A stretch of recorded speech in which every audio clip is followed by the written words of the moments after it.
South Africans are divided over a proposed law that aims to cut the number of guns in circulation. The amended Firearms Control Act will ban people from getting a gun license for self-defense. Critics say the law is impractical and threatens people's safety, but supporters say it could stop gun violence. There are around 450,000 licensed firearms in South Africa, and 6 out of 10 of them are held for self-defense purposes. DW's Christine Mhundwa reports from Johannesburg. This is going to be the first time I've ever fired a gun. My heart is racing. I'm terrified of guns.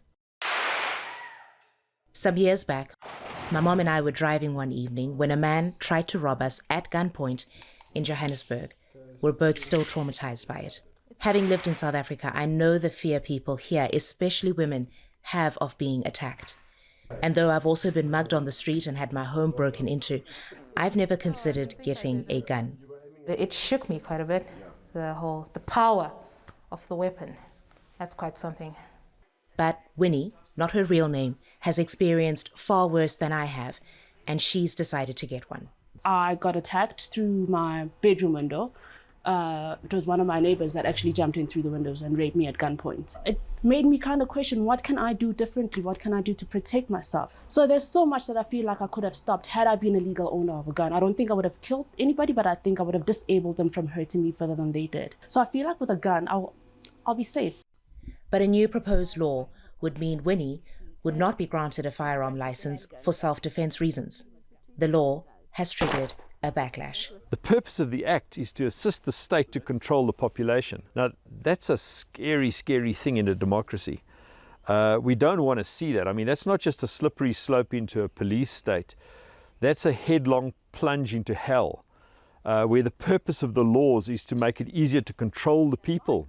And then it goes on to propose to ban self-defense as a reason to own a firearm. Amid rampant crime, South Africa has one of the world's biggest private security industries. Private security guards like Themba Kubeka and his partner outnumber police by a ratio of 7-1. The new law would also affect their work by restricting the type of weapons they may use. There's not enough policemen, so we then become the auxiliary force. Criminals, more often than not, have access to military-grade stock, like full automatic rifles, which we are not permitted to have. The law seeks to say, myself as a private security company, I may not purchase these to fight those guys with their full automatic, so I should only have pistols. We're driving through Soweto.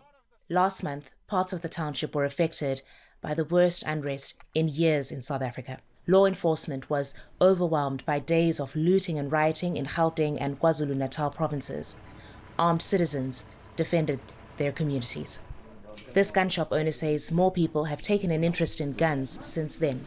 The rioting and the looting definitely made a big difference in us selling firearms. A lot of people realized that the safety of their families, they won't be able to protect themselves without firearms. Every day, 23 people are killed by a gun in South Africa. In Gauteng province, more people die in gun incidents than in traffic accidents. The evidence also is fairly clear that guns are not effective for self-defense. And many times guns in the home are used in suicide, in men killing their female partner. So guns are not the solution. They escalate the conflict, they escalate the potential for lethal violence to happen, and we've seen that just so often in this country.